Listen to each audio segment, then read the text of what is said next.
Heresia é uma palavra que tem sido muito usada. Aliás, é uma palavra usada já há muito tempo na teologia e no cristianismo de uma maneira em geral. Mas você sabe realmente o que é heresia?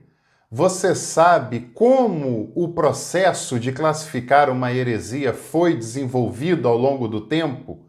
Se você não sabe ou quer saber mais, assista esse vídeo até o final que eu te conto. Eu sou o Dr. Jansen Racco, sou teólogo, historiador, atuo como professor há 15 anos e eu quero dar as boas-vindas a você que está aqui no meu canal e lhe fazer um convite. Vamos juntos fazer teologia.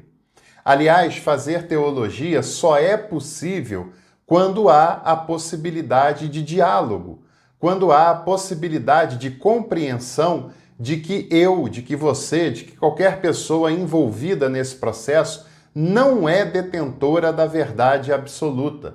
Só assim nós podemos dialogar e, conforme dialogamos, nós vamos construindo a teologia, até porque a teologia não está pronta.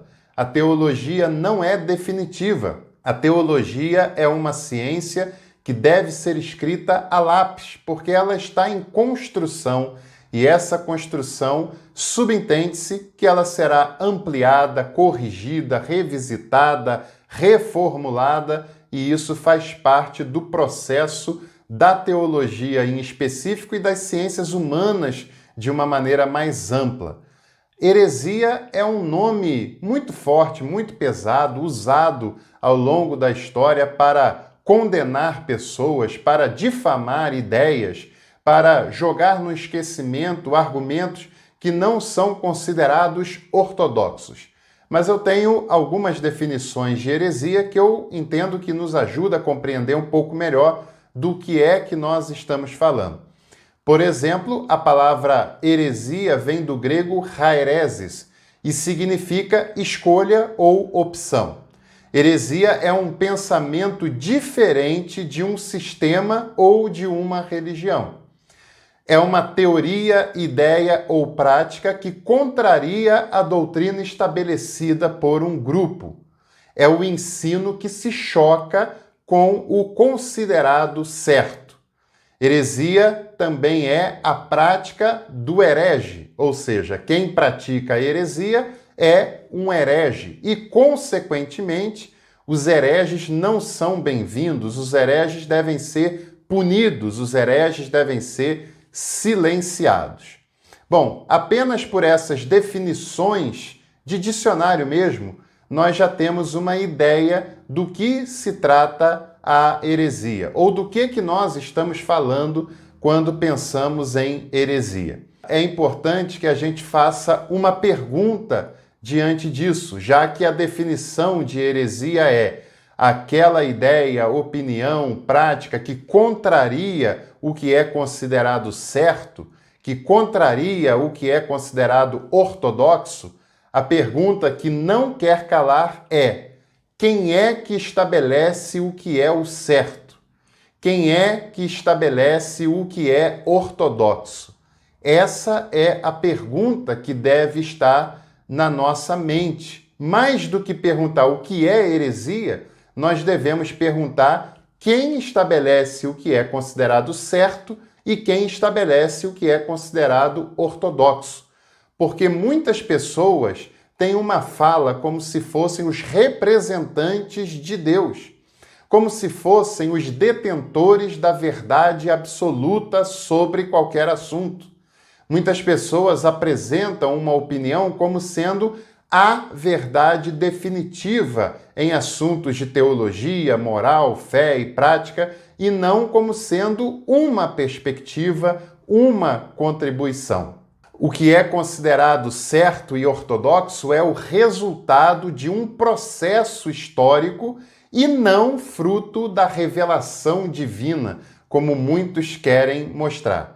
Definir o que é certo e ortodoxo nem é fruto da revelação divina, como também não é fruto de um processo natural, mas é um processo definido historicamente. O certo é aquilo que foi determinado pelo grupo que detém a hegemonia política e a hegemonia teológica. Se você fizer uma visita aos concílios da história da Igreja, você vai ver que todos aqueles que não eram pertencentes à hegemonia foram condenados como hereges. E as definições ortodoxas partiram do grupo que dominava, que tinha a hegemonia teológica e política daquele determinado concílio. E muitas vezes as definições que esses grupos produziram são quase que incompreensíveis.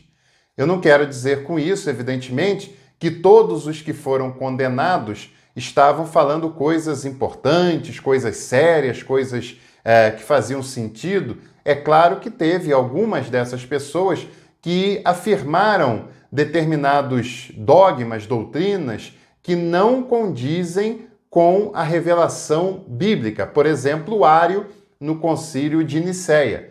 Ele ensinava que Jesus, que o Logos, foi criado em algum momento da eternidade.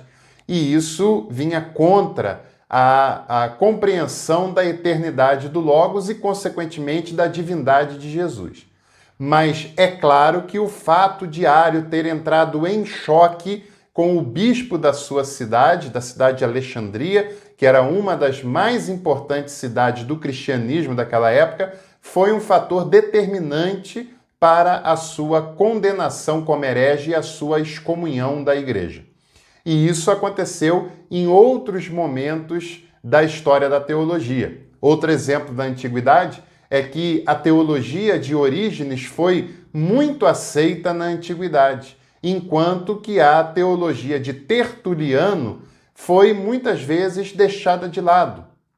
Porém, essa definição ela é muito mais política do que teológica, já que Tertuliano tem argumentações muito mais ortodoxas do que várias definições de Orígenes. Porém, o problema de Tertuliano é que ele acabou se distanciando da igreja oficial e se tornado montanista, ou seja, estava do lado errado da história. Os grupos hegemônicos determinam a doutrina e determinam a interpretação adequada do texto bíblico. Muitas vezes nós ouvimos pessoas dizendo, não, nós defendemos o que a Bíblia defende. Só que muitas vezes essa fala, embora tenha alguma sinceridade, mas não tem a percepção de que esta interpretação do texto bíblico é uma interpretação da sua denominação, da sua liderança, é uma interpretação que você enxerga e chega a tal interpretação porque lê o texto com uma lente, que é uma lente na qual você foi formado em termos de tradições denominacionais. Por isso é que nós não podemos ter a postura de que somos detentores da verdade, da palavra final, da palavra definitiva, mas estamos tentando dar uma contribuição à compreensão do texto, da doutrina e da teologia em geral. Se nenhuma denominação é dona da verdade absoluta, por outro lado, também nós podemos dizer que cada denominação, interpretação, tradição, feitas com seriedade, dão alguma contribuição para esse processo, o qual nós estamos aqui analisando. É a elite eclesiástica que estabelece o que é certo. Se ela estabelece o que é certo, consequentemente, ela estabelece o que é heresia. A heresia é não concordar plenamente com o que a hegemonia afirmou. Esse não é um processo isento, é um processo em que não há diálogo, há uma determinação e se não houver a obediência, a concordância plena, esse já passa a ser classificado como um herege e passa a ser visto como alguém perigoso. A voz dissonante precisa ser silenciada. É assim que as elites entendem. Até porque essas elites têm uma certa preocupação em perder ou em negociar a sua hegemonia eclesiástica. Vale também a gente citar que ao longo da história da teologia, a caça às heresias produziu muitas vítimas. muitos que morreram literalmente, muitos que foram excomungados, afastados da comunhão da igreja e muitos que foram difamados. E em alguns desses casos, como eu já falei, como já exemplifiquei, o problema era que apenas estavam do lado errado dessa história. E vale lembrar também que esse é um processo que foi e continua sendo feito por católicos e por protestantes.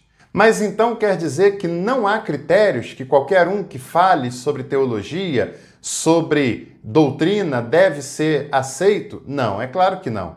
Sem dúvida nenhuma, há critérios. E a teologia, como ciência humana, possui os seus critérios, as suas metodologias, e é claro que dá para um estudante de teologia, para alguém que pratica teologia, ter métodos que o leve a considerar se uma opinião é espúria, se é desconexa ou se é uma opinião saudável, que faz algum sentido.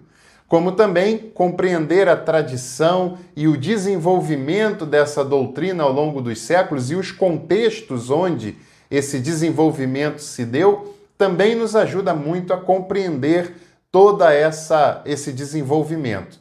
E, é claro, ler os evangelhos como fonte de informação e de inspiração da pessoa e dos ensinamentos de Jesus é uma diretriz fundamental. A falta de diálogo no processo teológico e a compreensão que beira o fundamentalismo da teologia como algo pronto e definitivo, que não pode ser questionado, que não pode ser mudado, isso gera fechamento dentro da sua própria tradição. Isso gera um fechamento dentro daquela meia dúzia de informações que você considera correto. E isso pode te levar ao fundamentalismo, que é a ausência completa de diálogo e é a compreensão de que você, o seu grupo, detém a verdade e todos os outros estão equivocados, errados, não tem nada a contribuir e são automaticamente hereges que devem ser punidos ou silenciados de alguma maneira. Todo processo de rotulação é muito perigoso.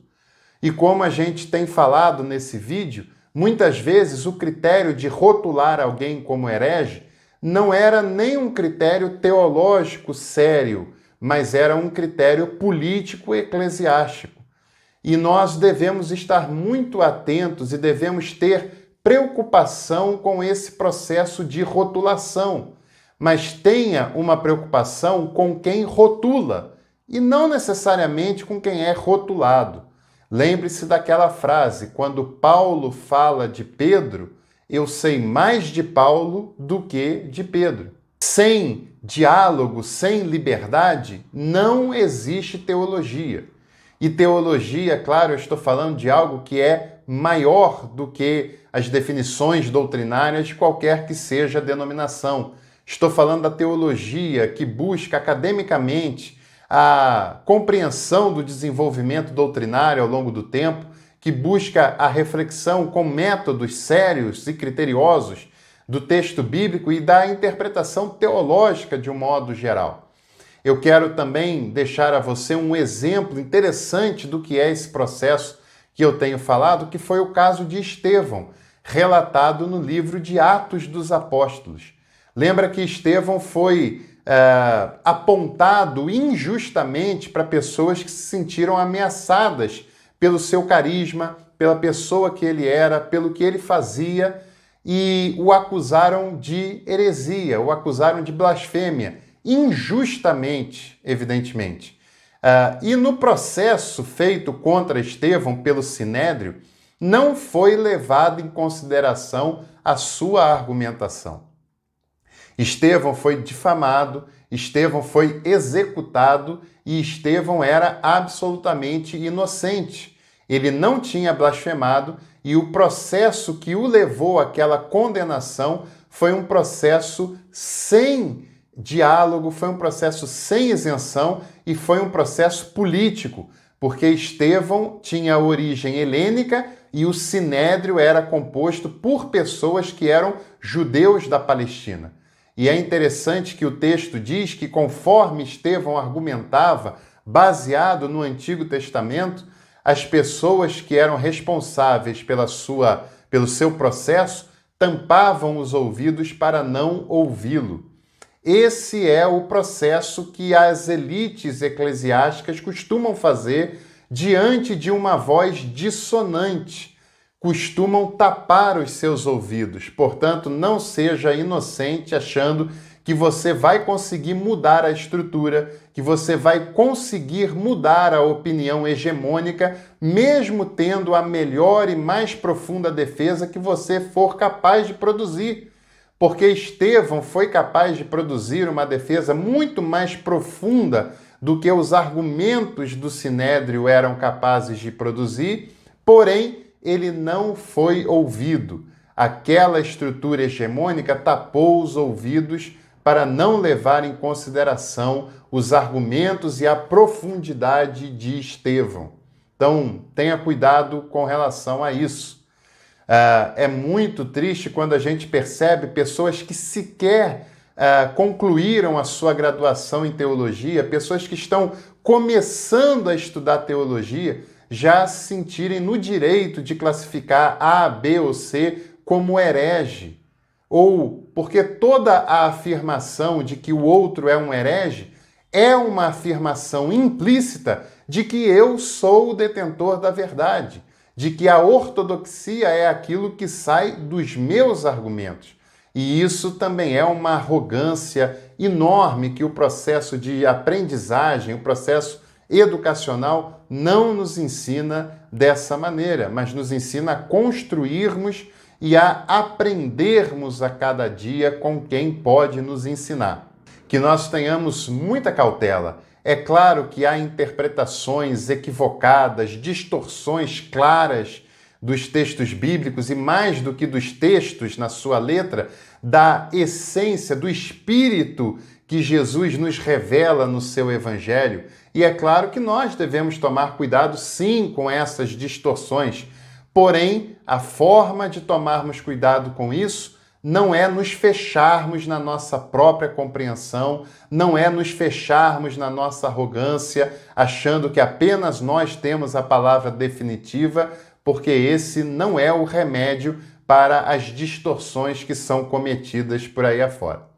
Que nós tenhamos a humildade de estudarmos a cada dia, de nos relacionarmos com esse conteúdo teológico e de nós pararmos para ouvir. Quem sabe a outra pessoa não tem algo importante a nos dizer. Diálogo se faz falando, mas também ouvindo.